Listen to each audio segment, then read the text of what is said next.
Bonjour à toutes et à tous et bienvenue dans ce nouvel épisode de Brouillon, l'avant-dernière. C'est un truc de fou en vrai, c'est un petit moment fort. La dernière sera le 1er juillet. Je vous dis pas encore avec qui, évidemment, c'est du teasing, etc. Je fais un petit peu l'influenceur. Mais voilà, soyez présents pour la dernière le 1er juillet et j'espère que vous allez profiter de celle-ci aussi. Aujourd'hui, je reçois quelqu'un. Ce sera la même intro toujours, mais c'est vrai, quelqu'un avec qui je voulais parler depuis très longtemps. On a déjà fait un podcast ensemble, où on s'est retrouvés ensemble, on n'a jamais pris le temps de parler. Et donc ça me fait très très plaisir que tu sois là. Céline de CLNK, je vais te présenter comme ça. Ouais, c'est bien. Comment tu vas ? Je vais bien, et toi ? Écoute, je suis hyper content que tu aies accepté cette émission. Merci pour l'invitation. Ça faisait longtemps que je voulais le faire, prendre le temps de parler avec toi et tout ça. Je vais rappeler au public aussi qui tu es. Donc, tu as créé une formation qui s'appelle Urban 360 qui permet aux jeunes artistes de pouvoir et moins jeunes aussi. Et moins jeunes, tout à fait. De pouvoir se développer sur tout un tas d'aspects comme la promotion, l'aspect marketing, la scène, le développement d'une carrière, entre guillemets. Une formation qui dure 2 mois 4 mois. 4 mois maintenant. 4 mois, c'est ça. Et tu as fondé aussi Rap Book Club. Tout à fait. Rap Book Club, qui sont des interviews avec des écrivaines qui font des livres sur le rap. Tu as eu notamment Ismaël Merighetti, Benjamin Veil, Mehdi Maizi, voilà, tout un tas de monde incroyable. Voilà, exactement. On pourrait tous les citer en vrai, ça va prendre un petit temps. Et voilà, c'est déjà pas mal en vrai. Je peux dire que ça. Dis-moi d'autres choses si je me trompe. C'est déjà pas mal. Je fais aussi des podcasts. Voilà. Je fais plein de choses. Et toujours pas de podcast Céline. Non, mais je trouve ça fou en vrai. Honnêtement, je trouve ça fou. Écoute, j'ai déjà produit 2 podcasts. Je trouve que c'est pas mal. Ah non, mais bien sûr. Un pour Tarmac et un du coup qui s'appelle Richesse générationnelle, qui a rien à voir avec le rap, mais qui est super quand même. C'est bien de ne pas parler que de rap aussi.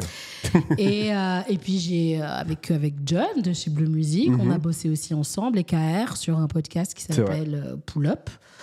Qui était incroyable. Et voilà, oui, j'ai déjà pas mal de choses à faire avec la formation. Sûr, mais dans ma tête, je te vois en host de podcast. Pour moi, c'est logique. Ça paraît vraiment logique. Mais voilà, je vais pas te dire quoi faire, évidemment. Mais dans ma tête, c'est hyper logique. Je me suis beaucoup posé la question aujourd'hui. Puis tu fais ça très bien. J'ai une question pour Céline. Je vais déjà lire le premier message. Pourquoi vous avez arrêté le service citoyen ? Je me suis inscrite que pour ça. Peut-être pas en parler maintenant, je sais pas. Je sais même pas ce que c'est. Quoi, le service citoyen ? Je sais pas ce que c'est. Tu ne sais pas non plus ? Ah si, je sais ce que c'est le service citoyen, mais je vois pas le lien. N'en parlons pas, Chadé. C'est très gentil, mais on va démarrer sur de bonnes bases. J'ai des thèmes face à moi. Tu connais le principe du brouillon. Ouais. Le principe du brouillon, je le rappelle aux gens évidemment. Je te propose 6 thèmes et tu vas pouvoir naviguer dans l'ordre et dans l'évocation des thèmes que tu veux. Le premier thème, donc il y a toujours le dernier, je répète toujours, c'est celui qui sert à la promo, donc a priori on le choisit en dernier, tu peux faire ce que tu veux évidemment, tu peux me mettre dans la merde et le mettre avant, mais le dernier s'appelle la suite. Mais le premier c'est la curiosité, le deuxième c'est la contradiction, le troisième c'est la réalité, le quatrième c'est le changement, le cinquième c'est les classiques et le sixième c'est la suite, du coup. De quoi tu veux parler, Céline ? Et dans quel ordre ? On va faire dans l'ordre. Je vais même casser la tête. Il y a très peu d'artistes qui font dans l'ordre. Faites-le. Voilà. Ça m'aide énormément, évidemment. Ça m'évite de devoir retenir tous les thèmes aussi. Non, mais évidemment, on peut le faire dans le désordre. C'est le but aussi de Brouillon, mais dans l'ordre, c'est parfait. Commençons par la curiosité. Pour faire l'activité que tu fais, que ce soit la fondatrice de cette formation ou Rap Book Club, etc., il faut être curieuse constamment. De nouveaux artistes, de nouvelles artistes, etc.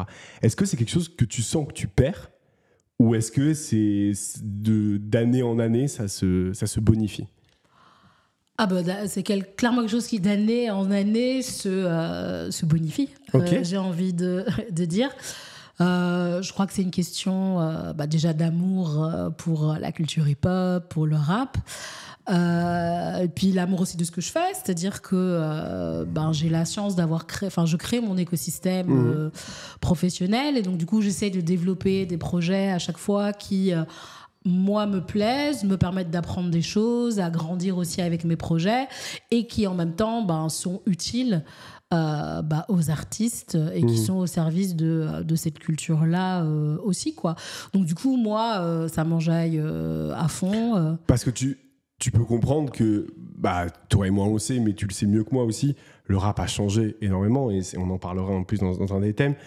C'est plus du tout la même chose, en tout cas pour la musique rap. Il y a eu beaucoup d'évolutions dans toutes sortes de musiques, mais la musique rap, c'est un des trucs les plus flagrants, entre guillemets. Moi, c'est un truc qui me fait un peu peur du haut de mes même pas 30 ans, d'être le gars un peu trop ouvert. Je sais pas si tu vois ce que je veux dire. Je vois. Tu vois, en fait, j'ai eu un débat avec un pote il y a pas longtemps et on parlait de Mehdi Maizi et on se disait, en fait, c'est évidemment hyper important ce qu'il fait, tout ça et tout ce qu'il a fait. Mais est-ce que parfois il est pas en mode « Ah, ça j'adore, etc. » Alors que quand t'es fan d'Akhenaton, la new jazz, c'est quelque chose qui peut te paraître vraiment très, très différent, quoi. Est-ce que ça te fait pas peur d'être là en mode j'adore tout ce qui est... Tu sais, le jeunisme, tu vois ce que je veux dire, ouais. dans la musique en général. Alors, moi, c'est pas vraiment quelque chose qui me fait peur. Pourquoi ? Parce qu'en fait, ce qui est intéressant, c'est que je suis dans un métier, enfin, en tout cas, le métier que j'ai créé est à la fois dans l'industrie de la musique et à la fois pas du tout dans l'industrie de la musique. Donc, c'est-à-dire que moi, je suis pas tenue par des obligations ou en tout cas, j'ai pas de devoir de neutralité, des devoirs d'objectivité ou un devoir de subjectivité ou de ligne éditoriale, parce que c'est ça aussi, parfois, ce qu'on peut prendre pour on parle toujours de la même chose, ça peut tout simplement être juste la ligne éditoriale d'un média qui est celle qu'elle est, et donc du coup évidemment toutes les interviews, toutes les écoutes, etc. que tu fais doivent être en lien avec ta ligne éditoriale, et donc du coup je me sens assez libre du coup j'essaie de dire un peu moins du coup j'ai déjà eu des invités qui ont eu des pires. Je peux être assez libre de ce que j'écoute, de ce que j'ai envie de faire. Alors je vais pas cacher que moi en ce moment j'écoute, enfin c'est compliqué un peu avec mon rapport est un peu compliqué avec le rap. C'est un des thèmes. Maintenant ce que je trouve intéressant notamment et ce qui m'enjaille dans la formation Urban 360 par exemple, c'est que c'est une formation qui s'adresse, que moi j'appelle des artistes d'âme. Parce que moi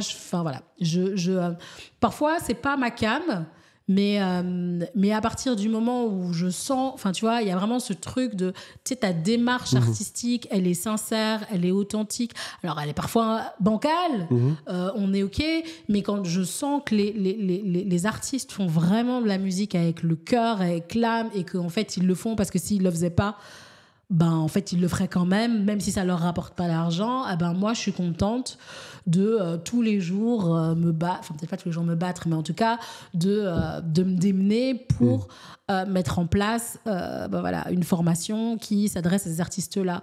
Les personnes qui viennent au Rap Book Club, c'est des personnes qui ont un intérêt pour la culture hip-hop dans sa globalité, pour le rap uniquement parfois, mais ce sont des passionnés, et donc ils ont vraiment, toutes ces personnes qui viennent aux rencontres ont le point commun d'être des passionnés, et donc du coup ça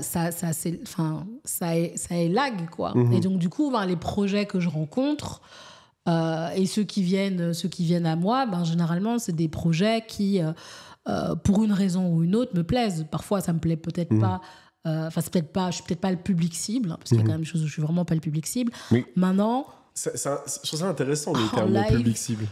Est-ce que ça existe encore? J'ai l'impression qu'on est plus... Enfin, moi, par exemple, là, je suis un peu matrixé par ce que j'appelle le rap de trentenaire. Le rap de trentenaire, pour moi, je range Jungle Jack, Isha. C'est du rap souvent sur de la drumless, des trucs comme ça. C'est un truc qui me matrixe en ce moment. Mais est-ce que je suis le public cible? Est-ce que je suis... et j'écoute aussi beaucoup de ce qui se fait de nouveau, que ce soit de la DMV, de la new jazz, etc. Est-ce que ça existe encore, ce terme public cible? On l'est plus tant que ça, en vrai. Évidemment que ça existe toujours. Ouais, ok. Public. Dans une démarche marketing, peut-être, tu vois. Mais... Public, mais non, c'est pas simplement parce qu'on a marketing, et tout ça, mais c'est simplement que... de nouveau, quelles sont les références, c'est quoi l'univers de l'artiste, quelles sont ses références, quelles sont les thématiques qu'il aborde, et en fait c'est tout ça qui fait que ça va faire écho en toi, ça va résonner en toi, et ça va faire que tu vas apprécier tel ou tel artiste, tu vois. Par exemple, tu vas faire une nuit spéciale Jul Merci, tiens, ma promo. À la rentrée, c'est à la rentrée, hein, c'est ça? Ouais, on est en train de préparer ça pour septembre. Ouais. Voilà, moi par exemple, je suis clairement pas le public cible de Jul. Par contre, je peux reconnaître que j'ai une véritable admiration pour l'artiste, quoi. Je crois que c'est un des seuls artistes qui crée ce débat-là. C'est un mec. Enfin, moi, je me rappelle encore de la première fois qu'une copine m'a fait écouter Jul il y a 10 piges. Je rigolais. Enfin, je rigolais en fait, quoi. Et aujourd'hui, c'est le meilleur vendeur de disques. Ouais. Le mec, il a pas lâché, en fait. Et même si sa DA, elle plaisait à personne, il a cru en lui. Et il a continué à avancer. En fait, je peux être que respectueuse de ce type de démarche, même si je suis pas initialement le public cible de cet artiste, quoi. C'est vrai que tu peux être le public cible de la carrière, quoi. Ouais, et puis après, ce qu'il faut pas oublier non plus, c'est que là où avant... t'avais un peu 3 styles de rap, le rap conscient, le rap commercial et puis le rap alternatif. Aujourd'hui, t'as que des niches de rap en fait, tu vois, et que aujourd'hui, moi j'écoutais Orelsan sur les 3 premiers albums. Aujourd'hui, je sais que je suis plus le public cible de ces nouveaux albums. Enfin, tu vois. Parce qu'en fait, il s'attaque à un autre marché, il est devenu mainstream, il développe plus les mêmes thématiques, et donc du coup, ça résonne beaucoup moins. Mais je continue à écouter Orelsan, mais ces 3 premiers albums, quoi. Tu vois ? C'est intéressant, ce truc tu parles de niche, etc. C'est vrai que ça aussi, ça répond à ce qui est en train de se passer en ce moment. La chute des grands, en vrai. Moi, je trouve que c'est de ça dont on parle maintenant. Quand tu vois les têtes d'affiche d'il y a 10 ans, peut-être SCH... et est un peu un rescapé de ça avec Orelsan et Vald, on va dire. Mais il y a quand même le dernier projet de Booba a été décrié. Est-ce que Orelsan, son public, c'est encore... Enfin, tu vois ? Parce qu'alors... parce que pour moi, Orelsan, Gims et Soprano, aujourd'hui, c'est la même famille, quoi. Ah, tu vois, peut-être, ouais. C'est les rappeurs préférés des parents que connaissent tous les enfants, tu vois. L'augmentation des niches peut expliquer la chute de Ninho, par exemple, tu vois, qui fait globalement un album qui n'est pas aimé qui fait des scores incroyables parce que c'est Ninho, mais qui est globalement dans la critique pas aimé par ses fans, etc. Parce qu'on a un truc où on se dit, en fait, on a toutes sortes de rap, on peut picorer partout. Il y a moins de stars de rap qu'à l'époque, tu vois. Il y avait Paix à son âme, il y avait Oé Renoir, il y avait SDM maintenant, mais sinon on peut pas en citer beaucoup. Alors, je pense qu'il y a 10 ans, on peut en citer vraiment énormément, des stars, tu vois. Alors, est-ce que c'est une question d'explosion des niches ou c'est une question de standardisation de la musique ? Parce que, Ninho, depuis quand ? Enfin, non, j'ai décidé que je dois être sympa. Mais, non, par pitié, non. Ce que je veux dire en disant que je dois être sympa avec Ninho, ce que je veux dire par là, c'est que il fait du fanservice depuis plusieurs années. C'est ce qu'on lui reproche. Il innove plus. Mais après, c'est ce que lui demande sa maison de disques. C'est-à-dire, pourquoi prendre le risque de se couper peut-être d'une partie des gens qui te streament en essayant d'être original et subversif, alors que tu peux avoir de l'argent garanti en continuant à faire ce que tu fais. Pourquoi faire ce que fait Damso, quoi ? C'est ça que tu veux dire. Moi, je ne vais rien dire, parce que après, mon ami, je te regarde droit dans les yeux, Laurent Oubrex. Je t'ai promis. Il va encore me tomber dessus. Je t'ai promis qu'il n'y avait pas de piège. Parce que justement, on a eu une grande discussion, parce que je lui disais que je ne suis plus le public cible de Damso. Et il me dit mais pourquoi tu dis ça ? Et qu'en plus, le pire, c'est que je pense même que ma communauté n'est plus le public cible de Damso. Et voilà, je pense pas non plus. En vrai, je pense pas l'être non plus. Je pense pas l'être. Mais voilà, aujourd'hui, moi, je pense plus être le public cible de Damso. Là où je pense que j'étais le public cible de ses 2 premiers albums. Il a perdu à Lithopédion, et puis après, voilà. Après Lithopédion, c'est autre chose. Il a expérimenté. Mais pour le coup, ce qu'on peut lui dire, enfin, pour lui donner ses fleurs, quoi, il a tenté quelque chose. Et il s'est totalement écarté de ce que voulait le public. Et ça, je trouve ça très fort, en vrai. Même si son dernier album ressemble plus à un truc de « Ah merde, le public a dit que je devais être vénère, je vais faire 300 vénères et je vais l'appeler violence. » Que son dernier album est un peu du fanservice. Je n'ai pas encore vu la chronique de Raphaël Lacruz. dans le Code Review. Ouais, mais c'est vraiment ce qu'il dit. Il a dit ça, j'ai vu sur Internet. Mais en fait, je peux comprendre cet avis-là. Parce que tu sens qu'il fait des sons pour le public. Tu sens qu'il y a peu de sincérité comparé à J'ai menti, pour le coup, qui est rempli de sincérité, que moi, ça m'a pas touché du tout, mais c'est rempli de sincérité et de réelle réflexion artistique. Je trouve que le dernier, beaucoup moins. Bon, on n'est pas là pour débattre. Et je pense que c'est de manière large, et je crois que c'est ça qui explique aussi la chute, c'est que là où avant il y avait de la réflexion. Attention, la chute, il fait des streams incroyables. Attention. Oui, quand je dis la chute, mais c'est la chute des grosses têtes, c'est que là où avant il y avait beaucoup de réflexion artistique et que tu convainquais. Ou en tout cas, tu fédérais, ou tu allais chercher ton public avec l'artistique. J'ai l'impression que ça a un peu laissé le pas au marketing, justement. À l'image, tu vois, c'est qu'il y a une réflexion marketing de fou furieux, mais pour de l'artistique creux. C'était intéressant, il y avait une vidéo là-dessus qui disait, c'est des gens qui disaient des hot takes, donc des citations controversées. Et il dit, je sais plus de qui c'était un label qui s'appelle Les gens d'Industrie qui font des prods et tout, qui font des vidéos de créateurs de contenu. Et il dit en fait, maintenant, les rappeurs, ils s'en foutent de bien rapper, quoi. C'est plus du tout un sujet. Non. Et en vrai, j'ai pas envie de déjà être un boomer et de penser ça. Je pense qu'il y a évidemment d'excellentes rappeuses et encore d'excellents rappeurs, évidemment. Mais c'est vrai que c'est plus tant que ça un argument, en fait. Tout le monde rappe bien. Je suis persuadé que... Oui, mais tout le monde rappe bien.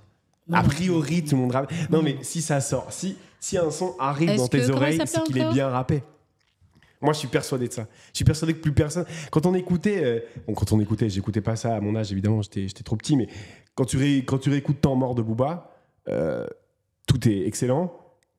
T'écoutes Jay, il est en feat avec un mec qui s'appelle Jay, il ne sait pas rapper, Jay.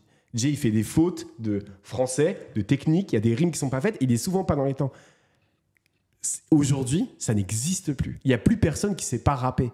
Alors, est-ce que ça va me toucher ? Est-ce que le propos va me toucher ? Est-ce que c'est des rimes pour des rimes ? Est-ce que... Tout ça, c'est un débat. Mais des gens qui ne savent pas rapper, ça n'existe plus. J'ai l'impression que ça n'existe pas. Après, je pense que... Ou les gens rappent pas. De manière absolue, je crois qu'il y a aussi une question de qu'est-ce qu'on appelle savoir rapper. Tu vois ? Moi, je viens d'une génération, par exemple, où il y a du fond, il y a de la technicité, il y a du flow... Et effectivement, moi aujourd'hui, je me retrouve pas dans certaines propositions artistiques, quoi. Mais tu vois, je te parle d'un truc technique. Les gens font des rimes et rappent dans les temps. C'est ça que je veux dire. A priori, tout le monde qui propose quelque chose fait ça, ou alors c'est une volonté de pas le faire. Et dans ce cas-là, on parle de flow DMV où t'es un peu hors temps, mais t'es quand même sur des temps que le public ne capte pas. C'est tout un truc. Mais si ça arrive dans tes oreilles, s'il y a un algorithme, un Spotify, un truc qui te montre ce truc-là, a priori, la personne sait rapper. Moi, j'ai de la chance de faire... En tout cas, si l'algorithme de Spotify te l'amène, c'est que... Oui, c'est que tu vas aimer. Non, mais j'allais te donner un contre-exemple. Par exemple, un peu marketingment parlant, même, parce que tu n'arrives pas dans les algorithmes de Spotify. Bien entendu, on est d'accord. Mais il y a... Moi, tous les jeudis, je fais des écoutes de sons de gens qui m'envoient des sons et des premières écoutes. Et donc, j'ai toutes sortes de personnes qui m'envoient des sons. Il n'y a personne qui rappe mal. Enfin, il n'y a personne où je me dis, c'est pas bien fait, tu vois. Tu vois ce que je veux dire ? Je suis d'accord. Tout le monde sait le faire, entre guillemets. Il y a eu ce truc d'ouverture de déjà, on peut le faire avec moins d'argent qu'avant, solo, chez soi. Il y a tout un truc de home studio, tout ça a révolutionné le truc. Mais plus personne, j'ai l'impression, rappe mal, quoi. Ou alors, enfin, c'est... Quelqu'un lui a dit un moment avant qu'il sorte le truc. Tu vois ce que je veux dire ? Ça se voit direct. Un vrai ami. Oui, voilà, exactement. Dites la vérité, c'est très important. On peut passer au thème suivant. C'est le thème le plus deep, en vrai. Okay. Et je trouve ça très intéressant d'en parler avec toi. Donc, c'est le thème qui s'appelle la contradiction. Je me permets de choisir parce qu'elle m'a dit qu'elle voulait faire dans l'ordre. Attention, je lui laisserai le choix, évidemment, si elle veut changer. La contradiction... c'est ce que tu disais juste avant, en fait. Ce que tu disais par rapport au fait que tu n'es plus forcément aligné avec ce qui se passe dans le rap.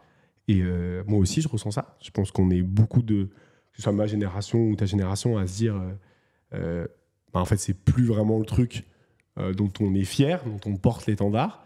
Enfin, dont on est fier, si, mais c'est un peu compliqué comme débat.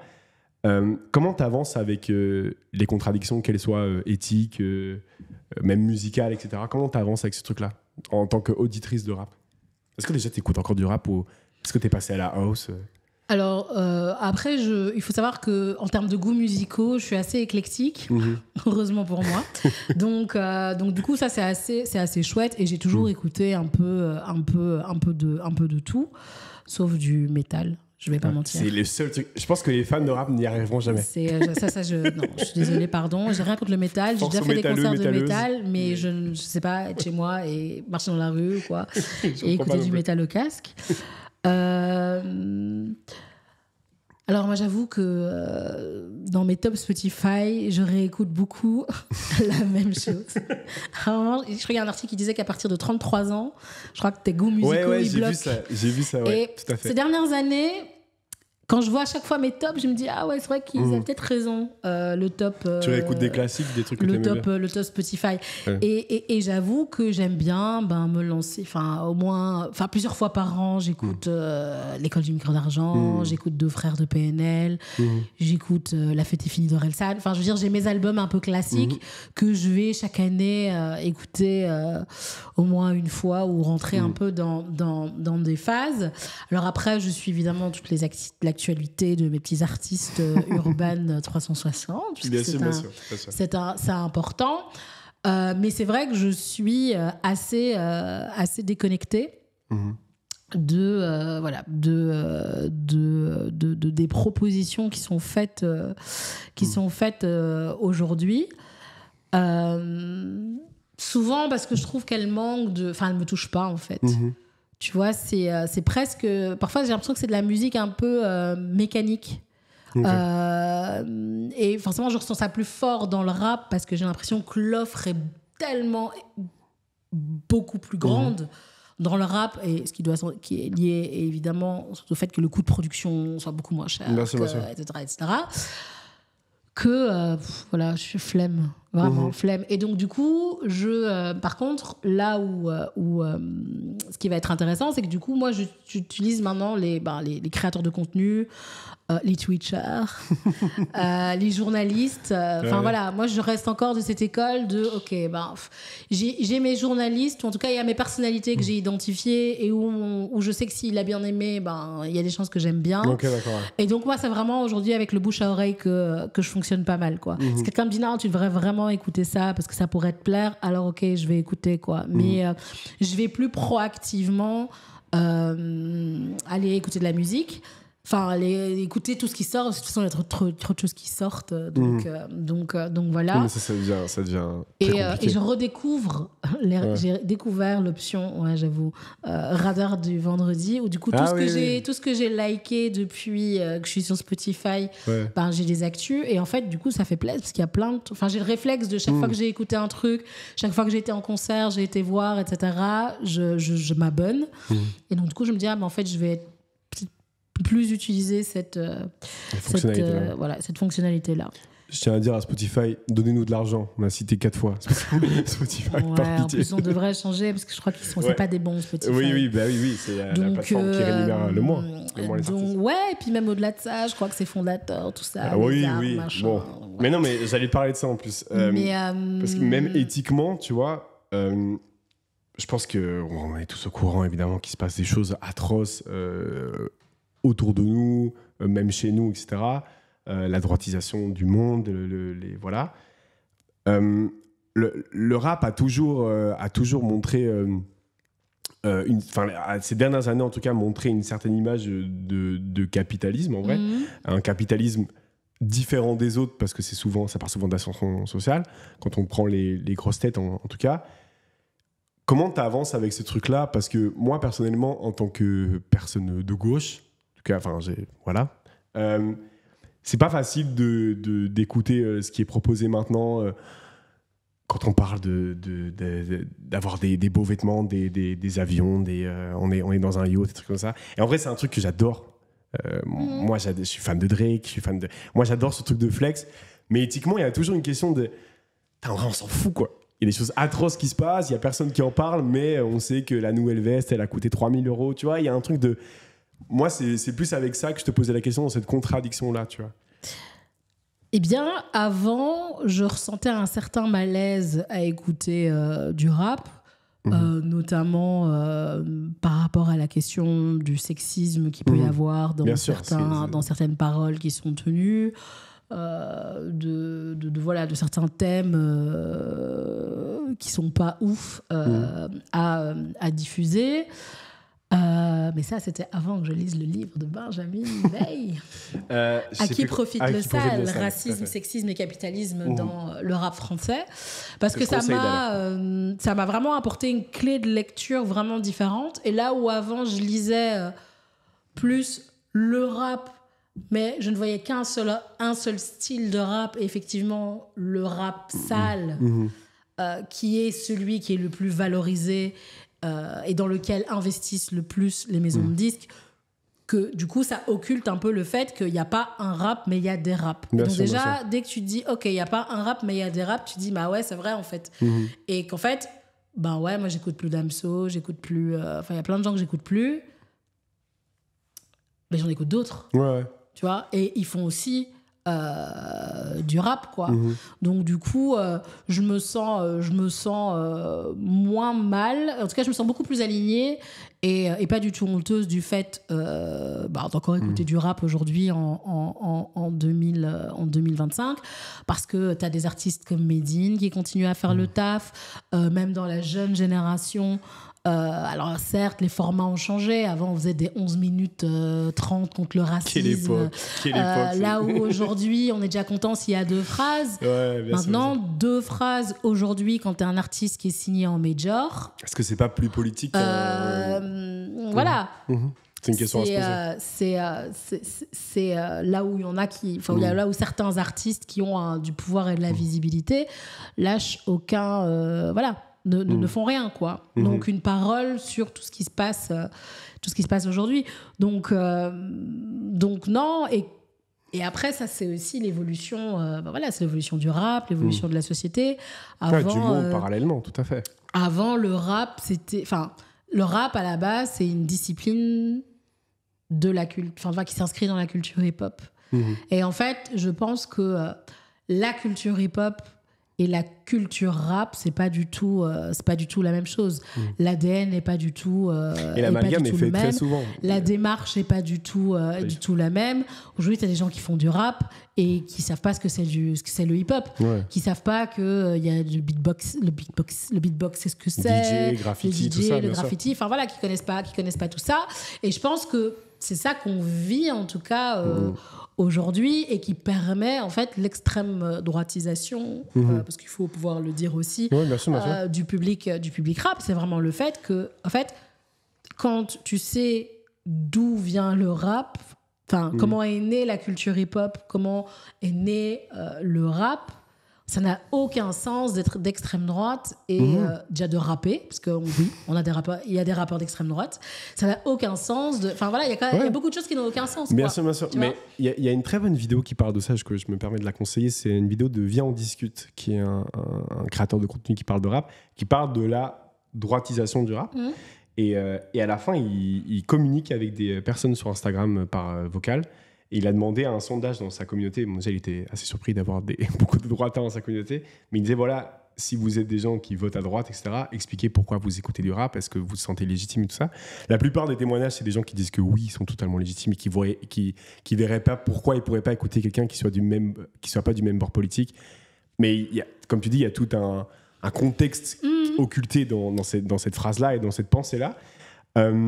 Mais il y avait une phrase de la vidéo qui me parlait aussi, qui disait que c'est un gros débat en ce moment, la droitisation du rap. Est-ce que le rap est devenu de droite ? Personnellement, je pense pas. Mais est-ce que les rappeurs et les personnes, quand on prend le plus gros cliché, le plus gros vivier du rap, donc des personnes issues de l'immigration, qui naissent dans des quartiers, etc., dans des populations délaissées en minorité, est-ce qu'ils en ont pas juste marre de parler politique, en fait? Est-ce que ils sont juste en mode Kerry James a fait un album sur la politique, ça, en fait, est-ce qu'il n'y a pas une lassitude de rien n'a changé depuis Chirac, donc en vrai, est-ce qu'on doit encore parler de ça, ou est-ce qu'on parlerait plutôt de l'avance qu'on a reçue et qui nous a permis d'acheter un ensemble Gucci? Non, mais tu vois ce que je veux dire, est-ce qu'il y a un truc de... Après, la thématique est peut-être différente par rapport à ça? Je pense qu'il y a plus. Je pense qu'il y a je crois que c'est pas aussi. Enfin, tu vois, Bien c'est sûr, pas pas aussi facile. binaire que oui, Bien sûr. non. Enfin, voilà. Il y a plein de facteurs, en fait, qui jouent là-dessus. Après, moi, ce que j'ai quand même envie de rappeler, c'est que qui met en avant quel type de rap porté par quelle typologie de personnes. Ouais. Et en fait, ça reste des DA de maisons de disques qui ont fait HEC, Bien qui sûr, bien bossent pour une boîte. Qui porte des Stan Smith. Qui est. Enfin, tu vois, donc Bolloré est proprio aussi, il bosse chez Universal, en fait, tu vois. Tout à fait. Donc, il y a un moment où. Voilà, et qu'à partir du moment où c'est le capitalisme qui dicte un peu les choses, Oui, mais voilà, je veux dire par là qu'il y a une sorte de logique, en vrai, tu vois. C'est pas quelque chose de surprenant, je trouve, que le rap a changé, en vrai. Non, mais après, là où moi je suis contente, par exemple, dans la période dans laquelle on est, c'est que. On est en train de sortir de cette espèce de bulle spéculative où vraiment on était rentré, comme les denrées alimentaires et les traders. On était dans ce genre de bail, quoi. Et donc maintenant qu'il y a plus, maintenant que tout ça est en train de progressivement s'effondrer, que les Ardentes commencent à programmer du David Guetta.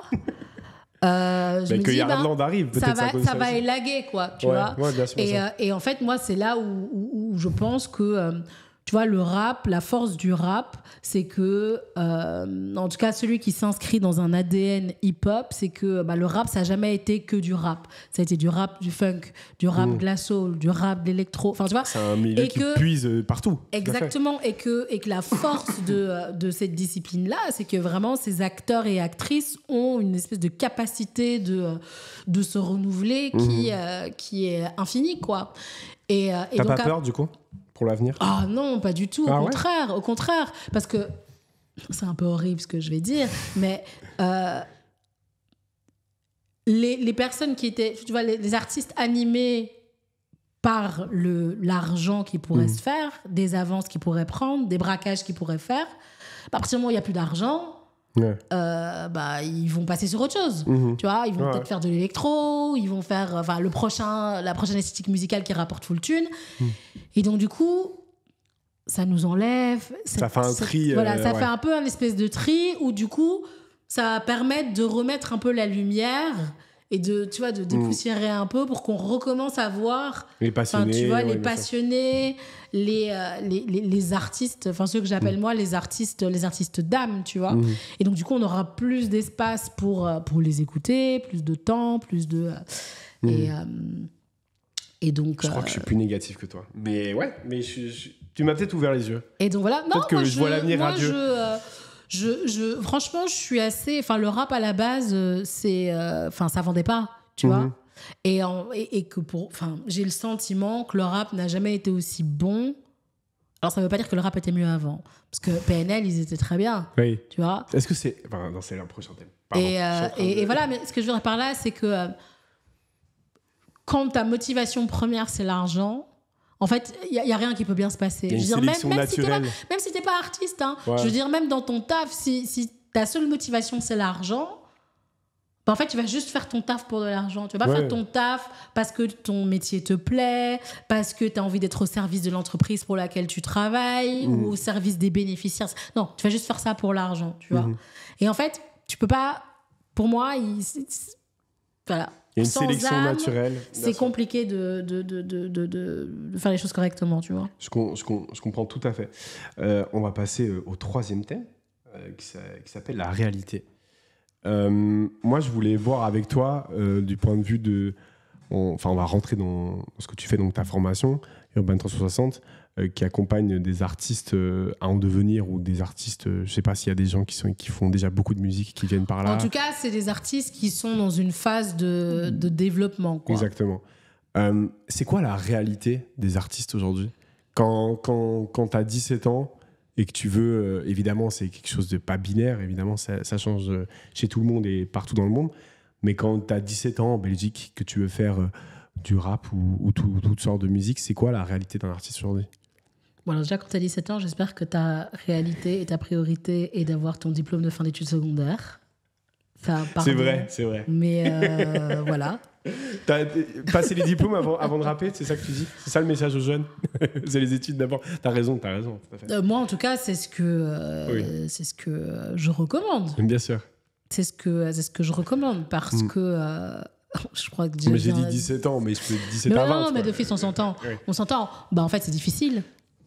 C'est très compliqué pour plusieurs raisons. La première étant que là où avant les maisons de disques investissaient dans le développement d'artistes, donc mettaient à disposition des équipes composées de, des DA, des beatmakers, etc.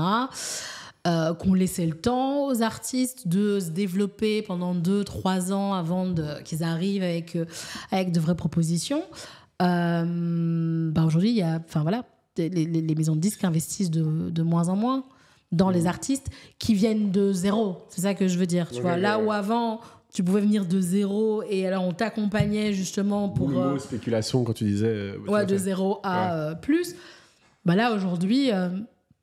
comme on disait tout à l'heure, comme il y a beaucoup d'artistes qui sont qui savent rapper, et dans les artistes qui savent rapper, il y en a beaucoup qui sont talentueux. En fait, les professionnels ont l'embarras du choix, et donc à qualité égale,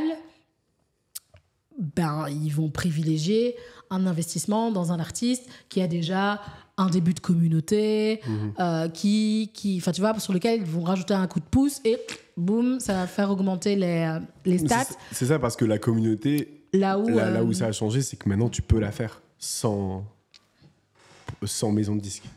Oui. Tu peux la créer avant de toi-même. En fait, il y a un truc entrepreneurial très vite dans la carrière d'un artiste, ce qui peut freiner ou faire kiffer les gens, ça dépend, tu vois, mais... Et après, j'ai envie d'être nuancée aussi dans ça, parce que oui, ok, c'est super d'avoir une communauté, hein, c'est génial, mais si t'as pas de vision sur ton projet, si t'as pas de DA, si t'as pas de plan, t'as pas de stratégie, un jour tu vas faire un buzz et puis après tu fais quoi une fois que ton buzz t'as ton buzz? Ah merde mais j'ai pas réfléchi, qu'est-ce que je fais, où est-ce que je vais, c'est quoi le plan, c'est quoi la stratégie, qu'est-ce qui se passe après? Le soufflet il retombe et puis après personne n'entend parler de toi. Pourquoi? Parce qu'en fait t'auras peut-être tout misé sur il faut que je crée du contenu, il faut que ceci, etc. et cela. T'as pas réfléchi à ta vision et donc du coup le jour où les planètes s'alignent, t'es pas prêt en fait. Ouais, je comprends tout à fait. Et donc il y a ce truc de oui, effectivement aujourd'hui c'est effectivement plus facile de créer, plus facile, et on s'entend quand on dit plus facile, parce que c'est pas... C'est la question que j'allais te poser après. Moi je suis pas sûr que ce soit plus simple. C'est pas plus facile de créer une communauté. Ce qui, en fait, je crois que ce qui est complexe, c'est surtout de pouvoir s'ancrer dans les réalités du fonctionnement de l'industrie musicale.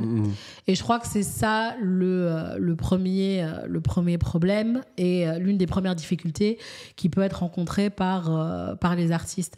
À savoir que, en fait, t'as deux chemins... Tu vois, est-ce que tu décides, tu fais de la musique, tu as le sentiment que tu es bon, tu travailles, ok. Et puis il y a un moment où tu arrives à 17 ans, ou à 18 ans, ou à 20 ans, avant d'aller à l'UNIF, ou après avoir ton diplôme supérieur, on s'en fout, bref. Ok, est-ce que je m'inscris dans une dynamique professionnelle? Mais quand on dit professionnel, c'est entendu comme... mon métier, ça va être auteur, autrice et ou compositeur, compositrice et ou interprète. Ou est-ce que je m'inscris dans une démarche amatrice, ouais. Et quand je dis amatrice, ça veut pas dire que ta musique est amateur ou qu'elle est pas qualitative, etc. Non, ça veut juste dire que ton métier principal, ce n'est pas exercer un métier artistique, c'est pas être musicien, c'est un autre métier qui va payer tes factures, mais par contre, tu as envie de pouvoir continuer à créer, faire de la musique, etc. Mais donc, du coup, en fait, puis le bleu, puis le rouge, à gauche, à droite, c'est un peu ce truc de... Les gens veulent souvent faire leur métier, j'imagine. Toi qui es à la rencontre d'artistes en développement. Et donc, la difficulté, c'est que je pense que beaucoup... En tout cas, quand tu es jeune, je dirais entre les 18-24, 18-22 même, souvent c'est ouais, je veux en faire mon métier. Et puis quand on t'explique le fonctionnement de l'industrie, qu'il n'y a pas d'altruisme, hein, on n'investit pas dans un projet qui parce que juste c'est qualitatif, tu vois. Non. Je veux dire, on reste dans une société capitaliste, on fait les maisons de disques font des investissements et derrière, il y a un retour sur investissement. Et donc, du coup, on ne va pas investir dans un projet dans lequel on ne voit pas le potentiel. C'est intéressant de rappeler qu'une maison de disques ne sert à rien d'autre que faire de l'argent, en fait. C'est ça. Non, mais c'est vrai que c'est important de rappeler ça. J'ai l'impression que c'est quelque chose qui n'est pas connu beaucoup. Et donc, voilà. Et puis même indépendamment de ça, c'est-à-dire que si tu t'inscris dans une démarche professionnelle, en fait, très rapidement, il va falloir que tu constitues un entourage. Parce que tu ne peux pas tout faire tout seul, tu vois. Le problème, c'est que cet entourage, en fait, si tu ne t'inscris pas dans une dynamique où c'est ton métier principal, et donc ça veut dire que tous les jours, tu taffes sur ta musique, sur tout au début, parce qu'au début, tu fais tout seul, comment est-ce que tu veux fédérer un entourage? Tu vas fédérer une équipe autour de toi en étant dans un autre métier, tu vois, ou en tout cas un autre métier qui n'est pas un métier alimentaire, tu vois, parce que tu peux aussi avoir un métier alimentaire, pouvoir financer, voilà, ça c'est encore un autre cas de figure, quoi, tu vois. Mais c'est qu'il faut se dire, ouais, ok, ton manager au début, tu le payes pas parce qu'il n'y a pas d'argent, mais le but du manager qui s'inscrit dans une dynamique professionnelle, parce que c'est ça son métier, c'est que à moyen terme, ton projet lui rapporte de l'argent. Parce que s'il ne te rapporte pas de l'argent, en fait, lui, ne peut pas vivre. Oui, bien sûr, bien sûr. Et donc, du coup, il faut investir dans des artistes qui... Voilà. Et en fait, quand tu n'as pas de vision, en fait, par défaut, tu es un peu Est-ce que c'est ça hors réalité, tu vois. Le conseil général que tu donnerais aux artistes au développement? Est-ce que c'est un truc de... En fait, ayez un objectif... moi, c'est ça que j'avais appris dans des formations de ça. J'ai jamais voulu être artiste, pas des formations pour ça, mais pour le développement de projets, etc., c'est le truc de... Prends l'objectif le plus loin que tu crois même inatteignable et vois si ton chemin est accordé à ce que ça puisse être possible, même si ça l'est pas, ou enfin tu vois. Mais est-ce que c'est ça l'important, c'est d'avoir la vision. Musique, en tout cas, si tu veux en faire ton métier, en fait, l'idée c'est tu dois construire un projet professionnel dans ce secteur-là, tu vois. Et en fait, c'est comme ça partout. Enfin, je veux dire, tu sors d'une école de communication. En fait tu dis ok, maintenant je suis diplômée, je veux travailler comme communicante, tu te poses la question de ok, mais travailler où comme communicante, dans quel secteur d'activité? C'est pas la même chose de bosser chez L'Oréal que de bosser au service citoyen, pour la personne qui parlait du service citoyen, tu vois, la plateforme de service citoyen. En fait, c'est pas la même chose, c'est pas les mêmes réalités, c'est pas les mêmes secteurs, c'est pas les mêmes enjeux sectoriels. Et donc, du coup, ton métier, même si ton corps de métier, les outils que tu as, eux, ils bougent pas, ils s'appliquent pas de la même manière que tu bosses chez L'Oréal ou que tu bosses à la plateforme pour les services citoyens. C'est pas le même type de... Enfin, tu vois, il y en a un, tu vends des produits, l'autre, tu vends des projets, tu vois. Et donc, les deux dans le secteur marchand, dans le secteur non marchand. Bref, et donc, du coup, tu vas te dire, moi, je veux bosser dans le secteur non marchand, mais je ne sais pas comment ça marche. Ouais. Comment ça fonctionne le secteur non marchand? Qu'est-ce que tu fais? Tu dis, mais comment fonctionne le secteur non marchand? Tu googles et tu tombes sur une formation de Bruxelles Formation qui s'appelle Gestion de projet non marchand. Alors là, je vous parle complètement de mon parcours professionnel. Mais en gros, tu vois, c'est l'idée de dire... c'est l'idée de dire, en fait... Quand c'est des questions où il faut réfléchir, parce que sinon, qu'est-ce que tu vas faire? Tu vas postuler à tout. Toutes les offres d'emploi, chargées de communication. Mais en fait, toutes les offres sont peut-être pas faites pour toi. Oui, bien sûr, bien sûr. Tu vois?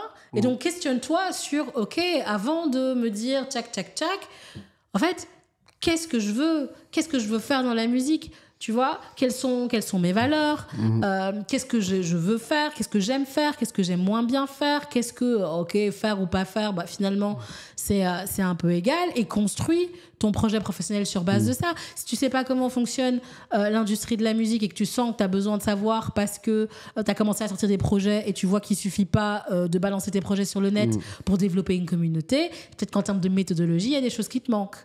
Ou en termes de réseau, il y a des choses qui te manquent. Bim, tu googles Urban 360 formation, mais tu vois, de la même manière que tu peux très bien savoir aussi, et il n'y a pas que Urban 360, il y a aussi d'autres formations qui existent, ou de la même manière où tu te dis voilà, moi dans un premier temps, j'ai envie de me perfectionner, je sais pas, moi, en ingénierie du son, ben, tu vas faire une formation d'ingé son, tu vois. Mais Bien sûr, bien si sûr. ça s'inscrit dans un projet en te disant, ben voilà, moi, j'aime à la fois être beatmaker et bidouiller le son et en même temps interprète, mais je me rends bien compte que je vais pas pouvoir tout faire au départ, bah, peut-être que commencer en étant ingénieur du son, bosser dans des studios. Ce qui est la réalité de beaucoup de producteurs et Et productrices. ce qui est la réalité de beaucoup de producteurs et de beatmakers qui ont commencé d'abord comme ingé son, puis ont commencé à proposer enfin, voilà, des prods à des artistes qui passent et qui ont signé, enfin bref, et donc c'est comme ça que ça monte. Mais donc l'idée c'est, ben voilà, c'est important de se questionner un petit peu sur toutes ces choses-là, parce que du coup, ben, c'est ça là où tu peux te dire, bah, ça va à court terme, moyen terme, long terme, si je veux arriver là, qu'est-ce que je dois mettre en place ? Est-ce que je dois faire des formations ? Est-ce que je dois me perfectionner techniquement ? Est-ce que je dois travailler plutôt ma DA ? Est-ce que, enfin voilà, et toutes ces questions-là, ben, en fait, c'est possible, mais uniquement si... Si t'as la vision, quoi. Si en tout cas tu t'inscris dans une dynamique de construction de projet professionnel, quoi, tu vois. C'est intéressant parce que tu parlais de... Si tu le prends comme ton métier, encore une fois. Ouais, c'est vrai, tout à fait. Mais c'est pas facile non plus, je pense, pour les gens de le prendre comme un métier quand on a... Je sais pas, ça dépend de ton éducation et tout ça, mais il y a des proches réfractaires à ça aussi. Je suis d'accord. Ma mère n'était pas... Quand je lui ai dit que je quittais mon CDI pour... me lancer dans le rap. Quand j'ai dit que je fais des tweets, mes parents me demandaient ça te rapporte combien ? C'est la première question qu'on m'a demandé. Réponse, je leur réponds en vidéo, 0 €, littéralement. Enfin 2 €, 2 €, hein, plus ou moins ce mois-ci. Donc un Kinder Bueno quand même, en vrai. Du coup, c'est intéressant parce que tu parlais de facilité. Il y a souvent cette phrase qui revient dans les débats, dans les podcasts de gens qui parlent de rap, etc., qui disent que c'est plus facile. C'est souvent des anciens qui disent ça, qui disent c'est plus facile d'être connu maintenant. Et je pense que c'est vrai, mais je pense que le plus dur maintenant, c'est de durer, en fait. Et comme tu dis, d'avoir cette construction de projet, du coup, de construction de communauté. Donc, ce changement-là, il est intéressant, mais il est très paradoxal dans... J'ai l'impression que les gens pensent que... Enfin, tout le monde veut faire du rap, ou tout le monde veut faire de la musique. Là, pour l'instant, c'est... Genre, moi, c'est les typeux que je rencontre et tout le monde veut être dans la musique. Tout le monde. Et en vrai, j'étais dans la musique parce que je sais pas rapper et que j'ai envie d'être dedans, j'ai envie de faire partie de la musique et tout ça. Donc j'ai l'impression que c'est le choix de vraiment énormément de gens dans l'image ou la musique et qu'on a tous l'impression que c'est plus facile qu'avant. Alors qu'en vrai, peut-être que la réalité, c'est que c'est peut-être plus dur. Moi, j'ai cette réalité-là dans ma tête. Il y a un truc, même quand je parle de, alors on va dire le journalisme, par exemple, tu vois. Moi, j'ai de la chance de pouvoir faire des interviews, j'ai des opportunités, etc.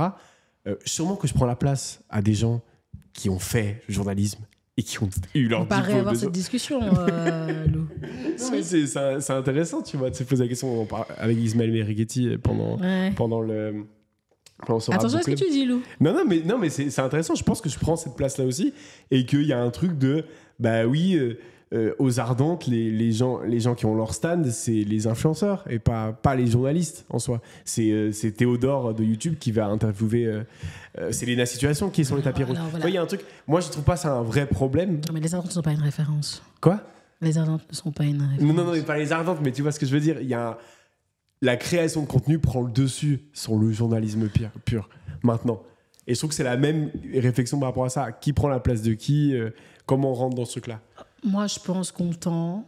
Alors, moi, j'avoue que mais je me rends compte que je suis optimiste. Mais beaucoup plus. Moi, pas du tout. Qu'on tend vers plus d'équilibre, je pense. Aujourd'hui, on arrive dans un nouveau cycle qui... Je pense qu'aujourd'hui, vraiment, c'est la fin d'un cycle.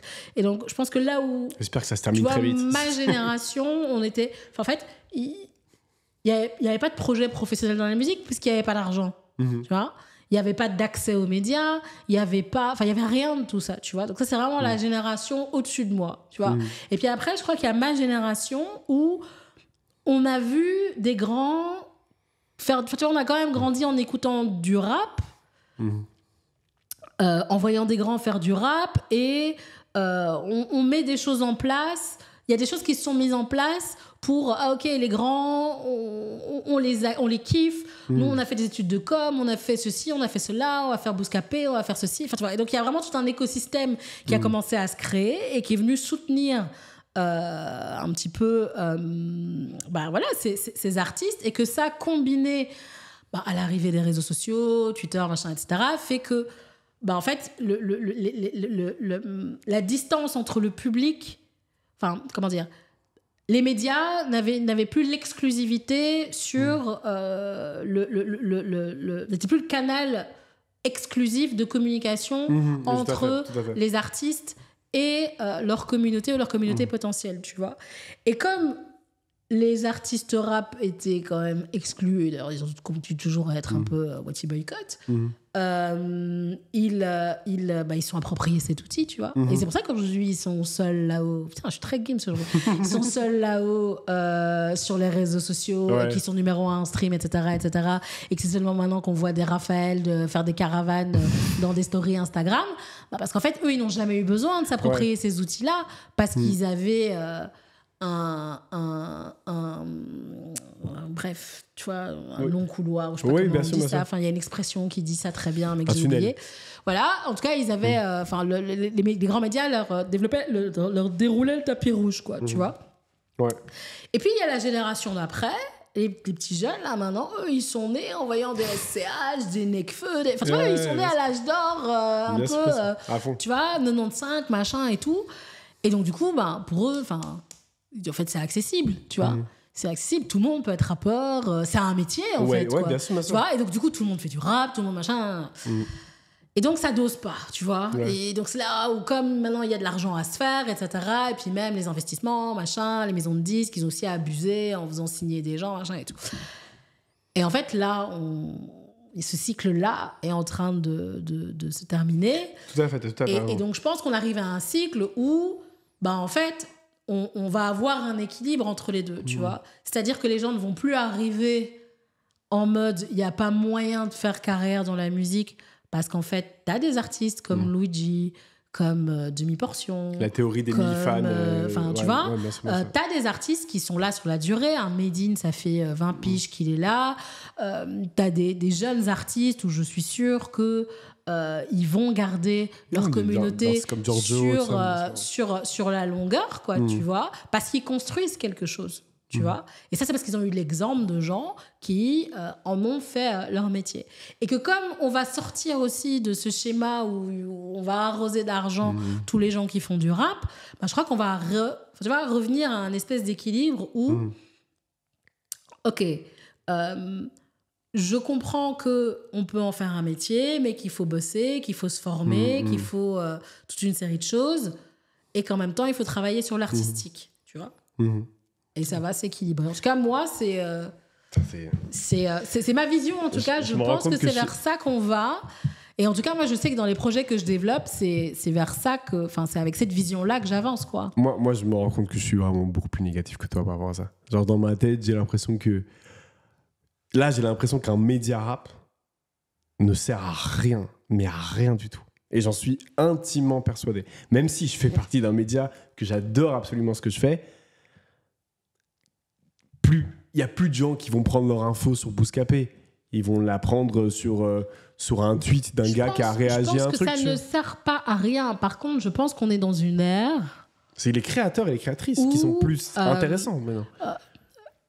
Si tu veux, malheureusement pour les journalistes, le journalisme se renouvelle. Non, mais de fou. Vois, et que donc aujourd'hui, tu vois, c'est un peu RTBF, RTL à l'époque, quoi, tu vois. Je veux dire, qu'est-ce qui différenciait... Bon, alors maintenant, un peu moins, mais beaucoup moins maintenant. Je me souviens, à l'époque, quand j'étais petite, RTL, je connaissais le nom de tous les animateurs. Ouais. Parce qu'en fait, ils misaient... Enfin, tu vois, les animateurs incarnaient la chaîne. Akima Darmouche, par exemple. Vois, je sais pas si t'as la ref. Exactement. C'était ma maman. Dans ma tête, c'était ma maman. Évidemment. Incarnait, tu vois, la chaîne, tu vois. Là où, sur RTBF, il n'y avait pas de star system, tu vois. Et là, aujourd'hui... avec son lot de côtés positifs et son lot de côtés négatifs, tu ne peux plus, malheureusement, en tout cas quand tu es un journaliste dans un média, juste être journaliste dans un média. C'est plus j'ai l'impression que c'est le journaliste qui porte le média. Ah, beaucoup plus. Et plus l'inverse. C'est clair. Tu vois ? Rien que la presse écrite, et donc, du coup, Lou, c'est sur toi qu'on compte. Tu vois ? C'est toi qui dois continuer tes Twitch, comme pourrait dire ma mère. Parce que tu vois, c'est parce que vous allez, enfin tu vois, ton concept, tu vois, c'est des concepts, c'est incarner son concept, c'est voilà, et que du coup moi j'écoute, tu vois, moi je t'identifie et j'écoute ce que tu fais. Alors je suis pas toujours derrière tous tes lives, mais quand je suis derrière, ne le fais pas. Tu vois, quand je suis derrière, je vais écouter ce que tu as sélectionné, tu vois. Et t'es une des seules qui m'envoie des messages sur ce que j'ai dit, etc., qui me reprend parfois. Et t'as raison de le faire. T'as raison de le faire et tout. Tout à fait. Mais non, mais voilà. mais tu vois ce que je veux dire. Et donc, du coup, à ton échelle, même si tu as le sentiment aujourd'hui que voilà, la communauté n'est pas. Je veux dire, Mehdi Maizi, il a mis 15 ans à avoir la communauté qu'il a, tu vois. Mais c'est ce que tu disais avant. Ce qui est intéressant, c'est que on va suivre un avis, quoi.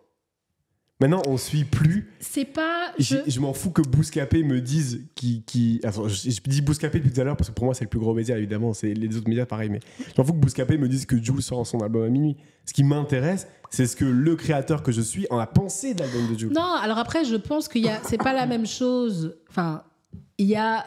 Moi, je suis. Enfin, comment dire ? C'est la prescription. Moi, je parle plus de prescription que de création de contenu. Moi, j'en ai rien à foutre de gens qui donnent leur avis sur tous les projets tout le temps. C'est moi, c'est mon métier. Non, ça c'est. je rigole. Tu fais une présélection quand même. Tu vois. Mais c'est pas ça. Je veux dire, je connais la ligne éditoriale des médias. Je connais enfin tu vois, il y a des journalistes ou des créateurs de contenu avec lesquels tu te sens plus en phase. Bien sûr. Et tant mieux, c'est logique. Eh ben, pourquoi est-ce que moi je vais me casser la tête à aller écouter 10 000 sons qui sortent tous les vendredis si lui de toute façon il le fait parce que c'est son taf. Oui. Et comme je sais qu'on a des goûts similaires, j'optimise mon temps, en fait, quoi, tu vois. Et ça a toujours été comme ça, tu vois. C'est-à-dire que avant, les médias, et c'est ça qu'ils perdent aujourd'hui, étaient prescripteurs, tu vois. Et donc, moi, c'est pas parce que t'as dit que t'as aimé ou t'as pas aimé que je vais écouter. C'est juste parce que t'as identifié un truc, t'as été déniché un artiste, t'as mis les mots qui font que ça va m'intéresser, tu vois. Tout à fait. Tout à fait d'accord. Et donc, ce que je disais, quand je parlais de bouche à oreille et de trucs un peu comme ça, moi, aujourd'hui, c'est comme ça que j'écoute de la musique, tu vois. Et que je découvre, en tout cas, pas que j'écoute de la musique, mais que je découvre de nouveaux artistes, tu vois. Moi, je pensais que j'allais réussir à faire ce que j'ai fait pendant très longtemps, de rester chez moi le jeudi minuit pour écouter absolument tout ce qui sortait. Et je l'ai fait quand même 4-5 ans. Maintenant, je me rends compte que c'est de plus en plus dur. Évidemment, parce qu'il faut vivre, en fait. Et puis, il faut t'arranger, surtout pour avoir les albums avant, pour pouvoir les écouter, en fait. Ah oui, mais c'est pas souvent les albums avant. Ouais, mais il paraît que maintenant, il faut moins ça. Mais on en reçoit quand même. Et c'est un bonheur fou, évidemment. Mais c'est quand même très, très rare. Mais même le truc du jeudi minuit, de ça, j'ai encore ce truc un peu religieux de faut que j'écoute quand ça sort, etc. Moi, depuis que tout le monde, à minuit 17, te dit l'album est un classique... Alors que même suivant. Techniquement, t'as pas eu le temps d'écouter tout le projet. Enfin, voilà. Mais après, c'est Twitter. Ouais, bien sûr. Mais je suis ce connard de Twitter aussi, j'avoue. Mais non, mais tout à fait, t'as raison. Et je pense honnêtement qu'on est, comme tu disais, sur un cycle, etc. Je pense que ça fait aussi partie de ça. Je pense qu'on est en train de se diriger vers on arrête le vendredi. Ouais, par mais pitié, évidemment. On arrête. Dites-nous... Jules, mets un tweet Insta, mercredi, je sors mon album. Par pitié, arrêtons le vendredi. C'est insupportable pour absolument tout le monde. Ouais, mais on est dans aujourd'hui, on s'inscrit dans cette dynamique-là. Pourquoi ? Parce que on a transformé les sorties du vendredi en qui a fait le plus de streams en 1 heure, en 2 heures, en 12 heures, en 24 heures, en machin. Maintenant que les streams chutent, maintenant que Spotify commence à masquer va retirer les auditeurs, le nombre d'auditeurs et que donc du coup tout le monde pourra plus zioter, etc.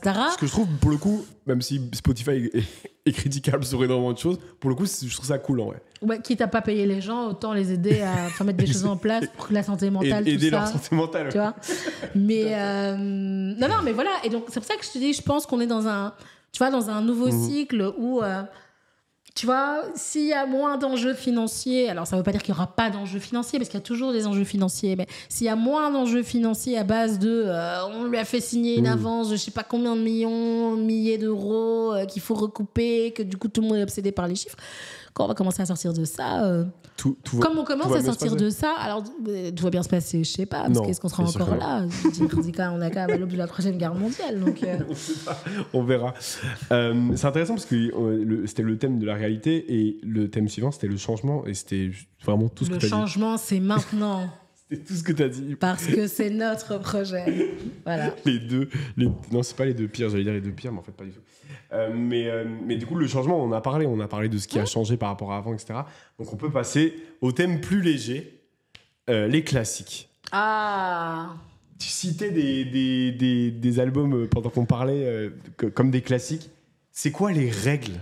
Parce que, évidemment, c'est un sujet de prouveurs et de prouveuses. C'est pas très intéressant de parler de ça, évidemment. Mais moi, c'est une conversation que j'adore de qu'est-ce que c'est un classique ? Est-ce que des albums qui sortent... Est-ce qu'un album peut devenir un classique en un an ? C'est quoi les règles pour toi pour être un classique ? Pour moi... Tout le monde a ses règles. Un classique, mais je pense que c'est la règle un peu tradie, tu vois. Mais vas-y. Par exemple, pourquoi est-ce que l'école du micro d'argent est un classique pour moi ? C'est que...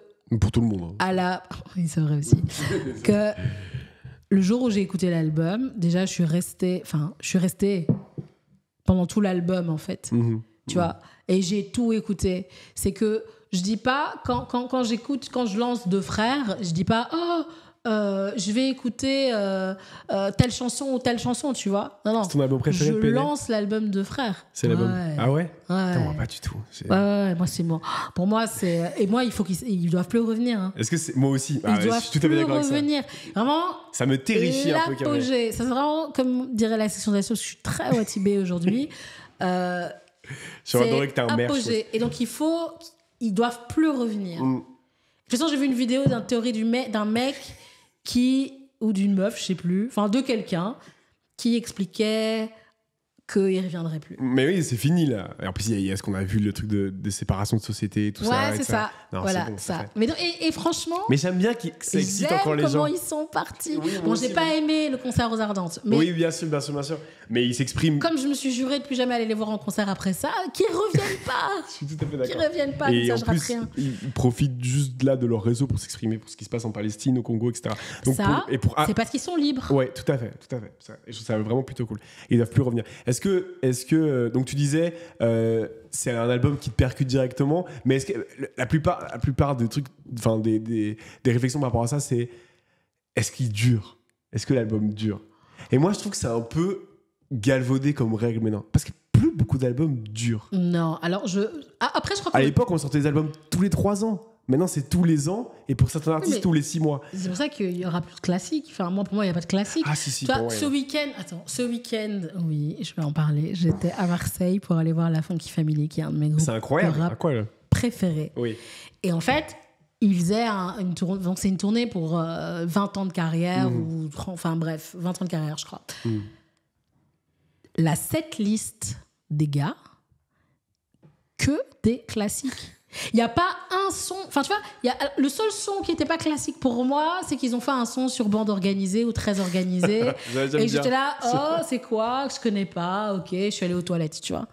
Mais, et pour moi, c'est ça des classiques, tu vois. C'est des compiles où il n'y a pas de skip, tu vois. Je connais tous les sons. Mais il existe encore des albums comme ça. Et je les écoute. Et que moi, en fait, je suis de moins en moins... Moi, ce que je fais souvent, c'est il y a un album, ok, et en fait, je fais l'EP de l'album. C'est-à-dire que je dis, voilà, t'aurais pu nous épargner tout ça. Et donc, généralement, c'est les 3/4 du projet. Et tes titres likés restent les l'EP. Et je garde que les titres que j'aime bien. Et généralement, il y en a 5 max par album, tu vois. Pour le coup, là, t'es moins positif que moi, tu vois. Non. Moi, je suis encore un connard qui écoute du premier au 15e et qui, après... réécoute l'album. J'écoute beaucoup les albums, très peu de morceaux. Je crois qu'il y a aussi, et ça, on peut pas on peut pas l'enlever. Et donc ça, c'est vraiment un critère, mais des plus subjectifs. C'est la connexion émotionnelle que tu peux avoir avec un projet aussi, tu vois. Tout à fait, bien sûr. C'est-à-dire que moi, il y a des albums où je me rappelle où j'étais. Peut-être pas où j'étais quand je l'ai écouté pour la première fois, mais moi, je me souviens... La première fois que j'ai découvert un son de la Funky Family, je me rappelle très bien, j'avais quel âge, c'était avant d'aller à l'école. Enfin, je veux dire, et donc il y a vraiment des trucs aussi qui font que. Mais du coup, c'est intéressant parce que pour moi. Ça t'a accompagné aussi dans une période de ta vie. Bien sûr, bien sûr. Ou Mais pas. là, c'est même pas le choix sur tes albums préférés parce que moi, il y a des classiques qui sont pas du tout mes albums préférés, tu vois. L'école du micro d'argent, c'est un album que je respecte et que j'ai adoré tout un temps. Moi, si c'est pas un album préféré, c'est pas un classique. Hein. Ah, je suis pas d'accord. Moi, je pense qu'il y a des classiques universel. Et je pense que c'est encore le cas maintenant. Et je pense que juste la génération, la mienne, celle qui arrive, celle encore après, a juste une perception différente. Parce que déjà, la musique, il y en a beaucoup plus qu'avant. Donc tu peux pas dire un classique doit durer 20 ans. Ça n'a aucun sens. Il n'y a plus de musique qui dure 20 ans. Mais après, je pense que c'est aussi un projet. Et là-dessus, je suis un peu quand même d'accord avec ce que tu dis.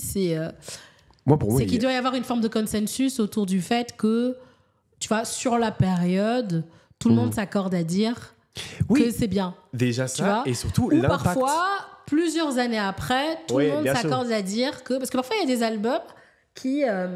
Il y a des gens parfois, et j'ai vraiment de la peine pour eux, ils sont trop en avance. Non, mais c'est vrai. Il y a des artistes parfois qui sont trop en avance. Bien sûr, bien sûr. Quand tu regardes l'album... Ah, mais on peut parler de lui. De l'autre, là? Du fou du bus? Du fou du bus. Bon, il y a le fou du bus. Oui. Yeezy. Yeezus, oui. Yeezus, je sais plus quel album là. Moi, je la première écoute. C'est l'album de. La première écoute, j'ai pas compris en fait, tu vois. J'ai pas compris. Personne. T'écoutes cet album 3 ans après, le mec il a dessiné le son du futur en fait. Je pense que Laylo n'existe pas sans Yeezus, bien sûr. On est d'accord. Et donc. Mais il y a quand même maintenant encore. Moi, je peux encore citer des classiques. C'est quoi tes classiques? C'est quoi tes albums classiques? Je pense que Deux Frères est un album classique. Oui. Je pense que. Moi aussi. Le dernier classique que j'ai entendu, je pense que c'est La Fève. Heure. Parce que heure, pour moi, il y a un terme dans le classique qui est très important. Je vais le rajouter dans ma playlist. C'est l'impact. L'impact que l'album crée. Et pour moi, les 2 derniers classiques qui sont sortis, c'est Laylo Trinity et La Fève Heure. Parce que quand tu as 65 rappeurs qui naissent de cet album, pour moi, c'est considéré comme un classique. Laylo Trinity, il a créé le digital triste. Il y a mais non, et tu dois l'entendre dans l'Urban Transformation, etc. Tu dois entendre des centaines de milliers de rappeurs qui pleurent. Je suis d'accord. Je suis d'accord. Mais du coup, on est sur des artistes qui viennent avec des propositions artistiques. Mais bien sûr, et pour moi, un album qui marque ça, c'est un album classique. Du début à la fin. La Fève Heure, c'est un album classique. C'est un album qui a redéfini la trappe. Tu es l'un de mes prescripteurs. Je vais ajouter dans ma playlist. C'est Heure avec 3 E et 3 R. Après, parce que c'est un excellent projet. Il faut laisser le téléphone. Bien sûr, bien sûr. Mais c'est un excellent projet, tu vois. Et je pense que pour moi, la règle du classique doit changer. Évidemment qu'il n'y a aucun album qui dure 20 ans aujourd'hui. Ça n'a plus aucun sens. Il y en a pas d'albums qui sortent maintenant qui vont durer 20 ans. J'en suis persuadé. Ça existe plus. Je crois que c'est pas qu'ils vont durer, mais c'est en tout cas qu'ils ne sont pas gênants 20 ans après, tu vois. T'écoutes l'école du micro d'argent. C'est pas gênant. C'est pas gênant. Booba, t'écoutes Deux Frères, c'est pas gênant, tu vois. Et c'est juste que je pense qu'il y a certains albums dans notre époque où clairement bien sûr. Tu les écoutes même dans 5 ans, ça va être gênant, tu vois. Bien sûr, bien sûr. Parce que c'est trop ancré dans une époque et dans des tendances, tu vois. Mais est-ce que c'est grave ça? Parce que moi, il y a un concept que je vais faire cet été, que j'ai déjà un peu teasé et tout ça, mais j'ai hâte de le faire. J'ai envie de faire une géante tier list de tous les albums de rap belge qui sont sortis et de chaque fois inviter un créateur ou une créatrice de contenu avec un album de rap belge qu'ils ont kiffé et les classer dans la géante tier list. Faire plusieurs lives avec ça. C'est un concept que j'ai envie de faire. Et la plupart du temps... Je me demande laquelle je mettrais, tiens. En tout cas, tu es dans ma liste d'invités. Sache-le. Ah, je pense que je sais. On en discutera après. Mais album ou EP? Album. Non, je vais faire que les albums. Attends, je peux pas faire tous les albums. Non, mais parce que tu vois, par exemple, durer 4 ans. Moi, un album... Enfin, un projet que j'aime beaucoup, c'est... le projet de... Alors, je ne retiens pas les noms. Putain, je vais y arriver. L'Ordre du commun. Avec Zeppelin. Je ne sais plus non plus. Hein. C'est Humain, non? Non, celui avant. Bateau. Où ils sont assis. L'Ordre du commun. Noire. Ah, pochette noire? Non, je sais plus. Non, pas noir, mais c'est celui avant. Mais c'est Sapiens, ça, de toute façon, avec les blancs. Sapiens, c'est ça. C'est celui avant Sapiens, je crois. Ah, je sais plus du tout. J'avoue que... Bref, lors et du je crois commun. que c'est pas un album. Mais je sais pas si c'est un album ou pas. C'est un EP, quoi. Et tu vois, et Hamza, est-ce que c'est un album ou pas 1994. Ah, oui. Ah, ça fait partie des albums que les artistes ont appelé mixtape pour faire genre, on a vendu beaucoup de mixtapes, on a des records de mixtapes. C'est comme SCH qui dit A7 n'est pas un album. Si, c'est un album. Si, t'as juste dit mixtape parce que tu vas avoir le record à mixtape. Et je le comprends, hein, si j'étais Non, DA, mais j'aurais voilà. dit pareil. Mais c'est Voilà. un album, c'est un album. Mais du coup, ce que je voulais dire, c'est que y a l'argument principal de ouais, ça a mal vieilli. Hey, mais c'est normal. Il y a très peu de musique qui vieillit bien, en vrai. Quand tu prends la majorité de la musique et de la pop, parce que le rap est la pop aujourd'hui, hein, qu'on le veuille ou non, c'est la pop. C'est La nouvelle musique populaire. Ouais, tout à fait, c'est ça. Il y a très peu de musique qui vieillissent très bien, tu vois. Même quand tu prends les classiques de... Britney Spears vieillit très bien. Non, mais... on peut en citer, et des centaines, on peut en citer. Non, mais non. sur la majorité de la musique, tu vois ce que je veux mais dire. c'est pour ça qu'il n'y a pas 1000 classiques, quoi, tu vois. Mais bien sûr, bien sûr. Mais donc pour toi, un classique doit forcément bien vieillir. C'est pas qu'il doit bien vieillir, mais c'est qu'en tout cas, sur le temps, il doit pas être gênant, tu vois. Parce que Il doit pas J'ai un- trop s'ancrer dans, tu vois. Il doit moi, j'ai un pas contre-exemple. trop s'ancrer dans. Ça doit pas être un album de tendance. Je crois que c'est juste ça, tu vois. C'est, tu vois, PNL, deux frères, c'est vraiment le moment où ils ont sublimé la formule. Mais bien sûr, bien tu sûr. vois. Et je pense pas que ce sera gênant dans Et, longtemps. Même et- si le monde Chico, non, celui juste avant, est difficile à entendre en termes de prod et tout, ça a fort changé, mais bon, c'est normal. Celui QLF, t'es pas d'accord? QLF, c'est lequel? C'est celui avec le cœur. QLF, c'est tout le premier. C'est excellent, hein. Mais quand t'entends les hats, ils sont mal mixés. Moi, Bon, je j'avoue suis que chiant, j'écoute je suis que deux insupportable. frères en entier. Je suis un peu le relou de Twitter là. Moi j'ai un contre-exemple par rapport à ça, Dis-moi. qui est gênant et qui Tout. est un classique. Lou. The End de Black Eyed Peas. L'album où il y a I Got a Feeling, Boom Boom Pow et tout C'est pas ça. du rap, ça. Non, de la mais c'est pop. pas du rap, mais on parle de musique en général. C'est un classique parce que il a dit Ils ont tué le R&B, et le Black rap Eyed Peas. et le R&B, les amis. Et David Guetta. Maintenant il y a que des synthés et Ah, que de c'était pour ça l'électro. qu'il... Oh merde, pardon. J'allais faire des mauvaises blagues sur les ardents. Mais tu vois, ils ont dit l'électronique dans le rap, c'est trop important. C'est ça maintenant. C'est la même période de Florida Et ils où ont Pitbull tué fait le beaucoup d'argent. R&B. Donc moi, me parle même pas de Black Eyed Mais non, Peas mais- ni de David Guetta. Non, en mais fait. c'est quand même, on peut considérer ça comme un classique. Parce que c'est un classique de cette période-là et il regroupe toute la période où Alors, des artistes. ils ont classique. Alors, en tout cas, c'est dans un. J'adore cette conversation. C'est inutile. une forme Je de suis fan. classique dans le sens où, oui, c'est l'album par lequel le R&B, enfin tu vois, c'est le venin. Tu vois, il est classique dans sa nocivité, tu vois. C'est l'album qui marque la fin du Non, R&B. ils ont tué le R&B, David Guetta et l'autre là, ils ont tué le R&B. Calvin Harris, tout ça, il y en a beaucoup. Non, pas Calvin Harris. Calvin Harris, il a pas tué le R&B. Tu la pop, peut-être. Non, il a pas tué la pop, c'était très bien ce qu'il a fait. Calvin Avec le Harris. doigt- Ses sons étaient bien, parce que je crois que Calvin Harris, il est plus... Plus ouvert. je sais pas, mais en tout cas, il est moins meurtrier que... Non, pas meurtrier, pardon, je retire. Il est moins... Voilà. D'après ce qu'on sait, David Guetta a encore tué personne, a priori. Non. Shout out David Guetta. Oui, et David Guetta, t'es le bienvenu dans Brouillon, mec. Mon rêve, mon rêve. On va clôturer ce podcast avec le dernier thème. Oh non, c'est déjà fini. Ça va vite, hein. Ça va trop vite. Ça va trop vite, évidemment. Mais on va clôturer avec la suite, du coup. Est-ce que tu peux m'en dire quelque chose sur ce qui va se passer, que ce soit pour la formation, pour l'avenir de Rap Book Club, etc. Est-ce que tu veux me dire des choses ou t'es en mode secret, j'annoncerai ça mieux dans un plus gros média, par exemple, c'est un plus gros truc. Ouais, je vais lancer dans un plus grand média, je crois. Tu laisses l'actu à tarmac et je comprends. Non, je déconne. Qu'est-ce que je peux dire? Alors, ce que je peux dire, c'est que vous aurez tous constaté que nous n'avons toujours pas de gouvernement à Bruxelles.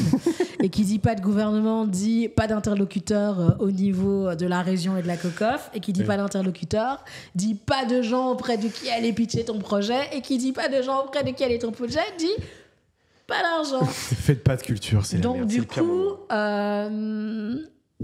voilà, cette année, la formation urbaine 360 est en pause, va être en Ok. pause. Donc, on n'aura pas d'édition, il n'y aura pas d'édition 2025. Je suis triste de l'apprendre. Alors, la bonne nouvelle, parce que voilà, la bonne nouvelle, c'est que plusieurs, enfin voilà, c'est vraiment un concours de circonstances entre guillemets, dans le sens où les autres partenaires, les 3/4 des autres partenaires rempilaient pour cette année, mais que vraiment, c'est dans le contexte politique actuel, qui est atroce, on ne se lance pas quand on a la moitié du budget, en fait. Bien sûr. Donc voilà. Maintenant, ce qui est assez chouette dans la période, c'est que comme du coup ça a libéré un peu d'espace mental dans mon esprit, ça m'a permis de réfléchir aussi à d'autres choses. Et donc du coup j'ai un nouveau programme une nouvelle formation qui va arriver en octobre. Là la candidature va être ouverte bientôt. Ok. Je suis un peu je vais pas faire ma Alpha One en me tirant des balles dans le pied, en critiquant des choses que les gens ne savent même pas. Donc voilà. Donc c'est un programme qui s'appelle Parcours Alignement Pro. Okay. Et donc l'idée, si tu veux, c'est que tu vois toute cette réflexion que je disais quand je parlais de dans quel chemin est-ce que tu veux prendre, démarche amateur, démarche professionnelle, comment construire ton projet professionnel dans ce secteur-là, à quoi réfléchir. Je tiens juste à dire qu'elle ne m'a pas parlé de ça avant, donc j'ai même pas programmé mon émission pour ça, et on en a parlé beaucoup de ce truc-là, donc c'est intéressant. Et donc du coup, voilà, c'est une formation où, si tu veux, c'est 5 semaines, mais c'est une journée, une fois par semaine, une journée par semaine pendant 5 semaines. Voilà, on va avoir toute une journée avec des ateliers. C'est vraiment pas mal d'ateliers pratiques pour vraiment accompagner une dizaine de porteurs de projets, et donc du coup qu'ils soient auteurs-autrices, compositeurs-compositrices ou interprètes, ou qui soient aspirants, journalistes, communicants, communicantes, organisateurs, organisatrices d'événements, producteurs, productrices, voilà. Et donc l'idée, c'est vraiment pendant ces 5 semaines, rentrer dans une réflexion sur voilà, pourquoi est-ce que je suis là, en fait, pourquoi est-ce que j'ai envie de rentrer dans ce secteur-là, dans cette industrie-là, dans cet environnement-là, comment est-ce que j'ai envie de le faire, parce qu'en fait il y a plein de manières de rentrer, mais c'est qu'à un moment donné où tu vas juste dire je veux partir au soleil, ouais, ok, mais si à un moment donné tu détermines pas de quel côté, en Amérique du Sud, en Méditerranée, voilà, tu vois, il y a un moment où il faut spécifier les choses, quoi, tu vois. Une réflexion, ouais, tout à fait. Et donc du coup c'est accompagner sur comment est-ce que je veux rentrer avec mon projet, et surtout qu'est-ce que je veux y faire, quoi. Et du coup ça arrive en octobre, c'est ça? Ce sera en octobre, donc sur octobre-novembre. En fait c'est octobre-novembre, il y a 2 cycles. Un cycle en semaine où ce sera tous les mardis chez l'un des partenaires du programme, qui est la SABAM. Ok.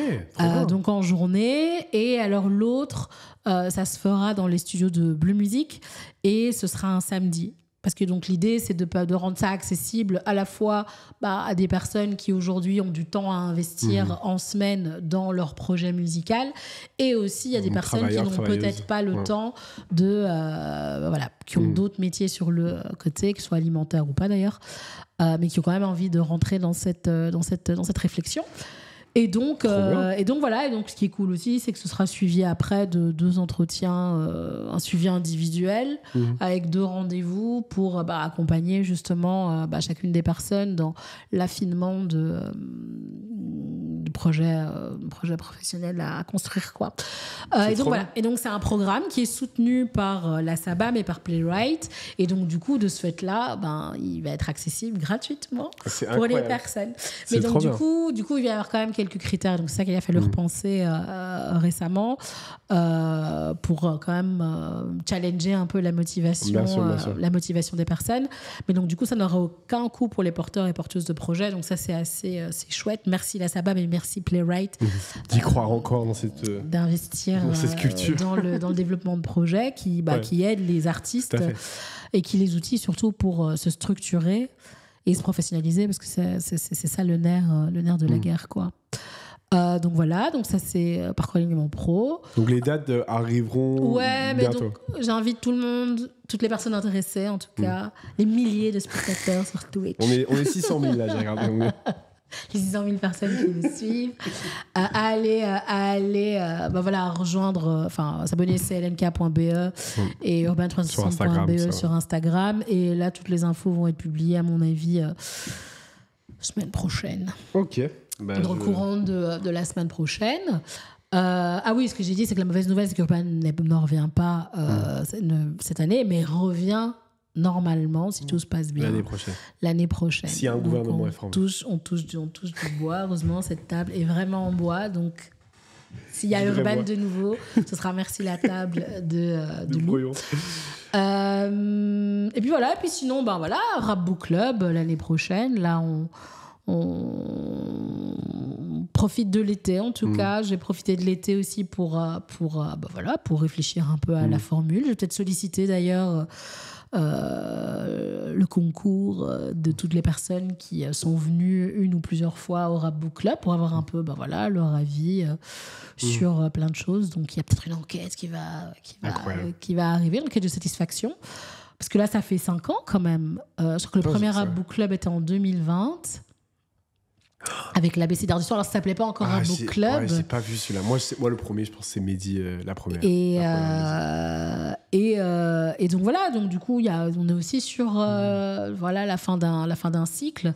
Et donc c'est intéressant de renouveler, repenser. Et puis surtout que là, il y a le temps et l'espace. Donc je pense que c'est le bon moment de le faire. Et sinon, je me réjouis cet été, les festivals, tout ça. Tu vas faire quoi cet été ? Alors, normalement, je vais à Couleur Café. Je vais faire une journée à Couleur Café parce qu'il y a Jasmine. Moi, j'aime beaucoup aller voir mes petits artistes urbains. Et donc, du coup, elle joue là-bas le samedi. Je vais aller à Dour.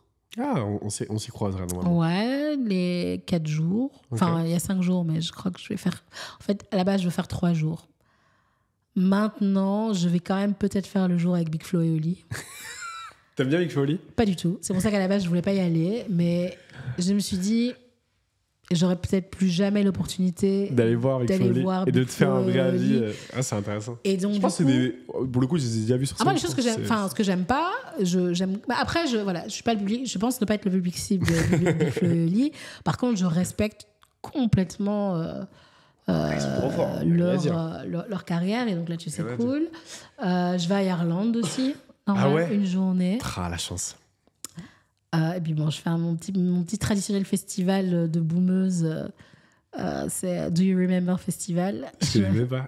C'est les anciens qui reviennent, anciennes là. Ouais, voilà. Camaro, donc je vais aller voir Karine. Je suis trop émue. Karine, je sais même pas. Karine, Jalan, voilà, tu vois. Je connais rien. C'est Madjen. Je connais rien. C'est Madjen. Je vais t'envoyer la playlist pour que tu ailles écouter. Je t'envoie Heure et Karine, c'est vraiment une artiste qui, je crois, elle a sorti qu'un seul album. Enfin, en tout cas, un seul album R&B, parce qu'aujourd'hui, elle évolue. C'est R&B, attends. Elle évolue sur des scènes plutôt zouk.